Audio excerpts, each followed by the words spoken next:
गए। पहला व्रत जिसमें आप कुछ मत खाओ, जैसे आप लोग करते हो, फलाहार खाते हो, फल खाते हो, कुछ नहीं खाते। ये भी व्रत है। सोमवार, मंगलवार, गुरुवार पशुपति व्रत, चतुर्थी का व्रत, पंचमी का व्रत, छठ का व्रत, सप्तमी का व्रत, तीज का व्रत, अष्टमी का व्रत, नवमी का व्रत, एकादशी का व्रत, द्वादशी का व्रत, प्रदोष का व्रत, त्रयोदशी का व्रत, शिवरात्रि का व्रत। ये सारे व्रत है जिसमें तुम खाते नहीं हो, भोजन नहीं करते, या फलाहार करते हो, या एक समय खाते हो। ये व्रत है। 3 व्रत मूल हैं। उसमें एक व्रत है जिसमें तुम भोजन नहीं करते। दूसरा व्रत, जिस व्रत में आप किसी प्यासे को पानी पिला रहे हो, भूखे को भोजन करा रहे हो, किसी की जिंदगी में कष्ट चल रहा है और उसके कष्ट को समाप्त करने का प्रयास कर रहे हो, यह भी दूसरे नंबर का व्रत है। यह भी व्रत है। और तीसरे नंबर का व्रत है किसी के चेहरे पर आपके कारण स्माइल आ जाए, प्रसन्नता आ जाए। आपके कारण किसी के चेहरे पर प्रसन्नता दिखे तो समझ लो ये भी व्रत है। जरूरी नहीं कि भूखे रहोगे तो व्रत कहलाएगा, जरूरी नहीं कि कुछ नहीं खाओगे तो व्रत कहलाएगा। व्रत की मूलता यह कहती है कि आप किसी के चेहरे पर प्रसन्नता ला दिए, वो भी व्रत है। आप किसी की दवाई का खर्चा उठा लिए, वो भी व्रत है। आप किसी पढ़ने वाले बच्चे के पास में पैसा नहीं, आपने उसका खर्चा उठा लिया, वो भी व्रत है। वो भी व्रत है।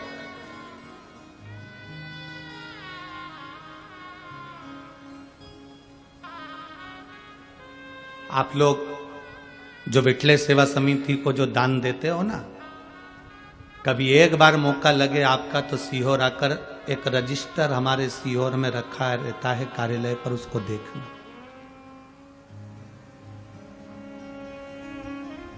उस रजिस्टर में जो बच्चे पढ़ने वाले होशियार रहते हैं और उनके माँ बाप के पास में पढ़ने का, पढ़ाई कराने का पैसा नहीं रहता, तो उनके स्कूल की फीस, महाराष्ट्र के भी कम से कम 35 से 40 बच्चे हैं, ऐसे हर प्रदेश के थोड़े थोड़े बच्चे लिए। महाराष्ट्र के भी 35 से 40 बच्चे हैं जिनकी फीस विठले सेवा समिति आप जो दान करते हो उससे जमा करती है। जो बच्चे पढ़ने में होशियार हैं, पैसा नहीं उनके पास में, खबर करते हैं, फिर हमारी समिति का व्यक्ति वहां पर जाता है, उस नगर के लोगों से सूचना मांगते हैं कि ये बच्चा, उसकी आईडी और उस स्कूल का पता निकालते हैं। फिर स्कूल वालों से संपर्क करते हैं, इनकी दीन दशा कैसी है, क्या स्थिति है, पढ़ने में कैसा है, फिर उसका समिति उसकी एजुकेशन करा देती है। आप केवल दान ये सोचकर नहीं करते कि हमने मंदिर का दान किया, गौशाला का दान किया, हमने इसका नहीं। आपके दान का एक अंश कोई अगर पढ़ रहा है, कोई विद्या अध्ययन कर रहा है, उसमें भी लग रहा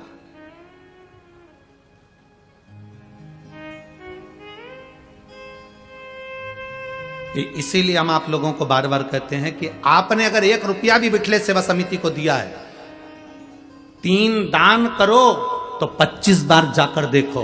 3 दान कौन से? पहले नंबर पर कन्यादान। कन्यादान करा है तो बेटी के घर पर जाकर देखना कि तुम्हारी बेटी सुखी है कि नहीं, कहीं बेटी को दुख तो नहीं है। दूसरे नंबर पर गौदान। गाय अगर किसी ब्राह्मण को दी है तो उसके दरवाजे पर जाकर देखो कि गौ माता की सेवा सही हो रही है कि नहीं हो रही, वरना मालूम पड़े कि गाय ने जब तक दूध दिया तब तक तो रखी, फिर मालूम पड़े कसाई के घर बेच दी। 3 दान हमेशा जाकर देखना चाहिए। पहले नंबर पर बेटी का कन्यादान करो तो कन्यादान करी हुई बेटी को जरूर जाकर देखो कि बेटी को दुख तो नहीं है। दूसरे नंबर पर गौदान। गौदान करने के बाद जाकर देखो कि गाय को सब व्यवस्था है कि नहीं, उसको चारा मिल रहा है कि नहीं, उसको पानी मिल रहा है कि नहीं मिल रहा। मालूम पड़े दूध के चक्कर में कोई लेकर चले गया, तुमने गौदान कर दिया अपने दादा परदादा के नाम से, और मालूम पड़े गाय दुखी है तो हमको दुख होगा। तीसरे नंबर पर लक्ष्मी का दान। तुमने जो दान करा है पैसे का, 1 रुपया भी अगर समिति को या किसी को दिया है, तो वहां जाकर देखो कि तुम्हारा धन सही जगह लग रहा है कि नहीं लग रहा। हजारों लोग भोजन कर रहे हैं कि नहीं कर रहा है, वो सही स्थान पर लगा कि नहीं लगा? मालूम पड़े कटोरे में भिखारी ने पैसा लिया, शाम को जाकर मदिरा में लगा दिया, मांसाहार में लगा दिया, जुए में लगा दिया, वेश्यावृत्ति में लगा दिया, वो दान करने से कोई मतलब नहीं, उस दान का कोई मतलब नहीं। बेटी का दान करो तो 50 बार पहले जाकर देखो बेटी सुखी है कि नहीं। गौ का दान करो तो गौ माता को जाकर देखो गौ माता सुखी है कि नहीं।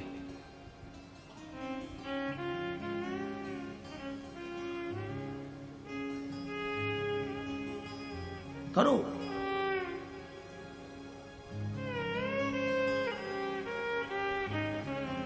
भजन करो,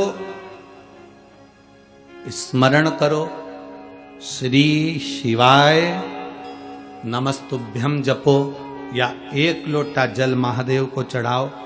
यह मत देखना कि दुनिया को अच्छा लगा कि नहीं लगा, दुनिया ने क्या कहा उससे मतलब मत रखना। जल चढ़ाओ तो ये देखना कि अपने दिल को सुकून मिल रहा है कि नहीं मिल रहा, अपने आप में हमको अच्छा लग रहा है कि नहीं लग रहा। मैं कथा में बैठी हूँ, कथा सुन रही हूँ, मेरे दिल को अच्छा लग रहा है कि नहीं लग रहा। आग लगे बस्ती में अपन रहो, अपने को अच्छा लग रहा है कि नहीं लग रहा वो सोचो। हम क्या सोचते हैं, सबसे पहले तैयार होकर आते हैं तो पूछते हैं मैं कैसी लग रही है, और कहीं का कह दे ऐसी लग रही जैसे हरी घास में भैंस चल रही, तो कितना बुरा लगेगा। हमें नहीं पूछना कि हम कैसे लग रहे हैं, अपने को अच्छा लग रहा है ना, मैंने जो वस्त्र पहना मुझे अच्छा लग रहा है ना, मैंने जो धारण करा मुझे अच्छा लग रहा है ना। दुनिया की आदत होती है, जीन्स पहनोगे कोई नहीं टोकेगा, फटी हुई जीन्स पहनोगे, अरे बोलते जाओ जम के, कोई नहीं ठोकेगा, क्योंकि उनको मालूम है फैशन है। टी शर्ट पहनोगे कोई नहीं टोकेगा, वो क्या बोलते हैं इतना कट वाला आधा बरमुंडा चड्डा पहनोगे कोई नहीं टोकेगा।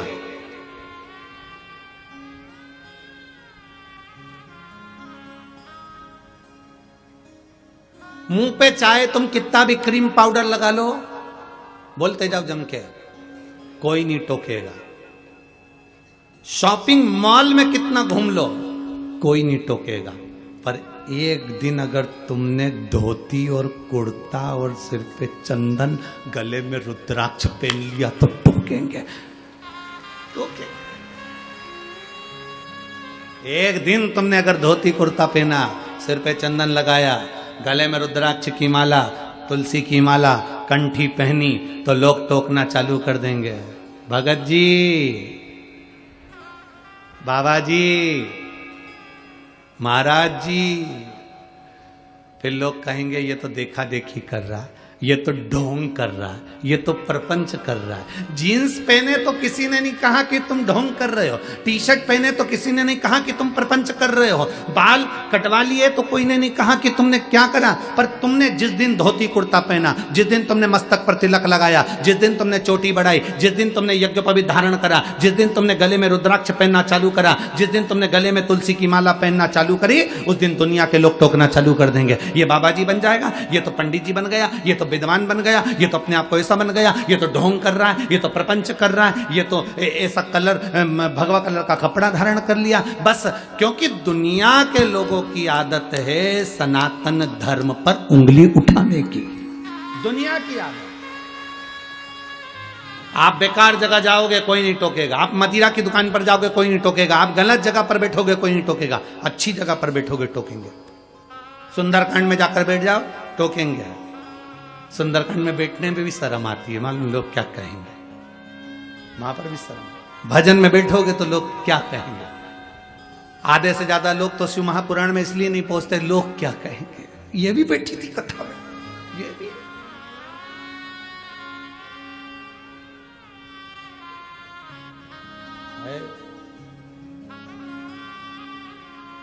अरे भजन करो भरी जवानी में, बुढ़ापा किसने देखा है। उसका स्मरण आपकी चित्त वृत्ति में रहना चाहिए, उसका स्मरण आपके मन में रहना चाहिए।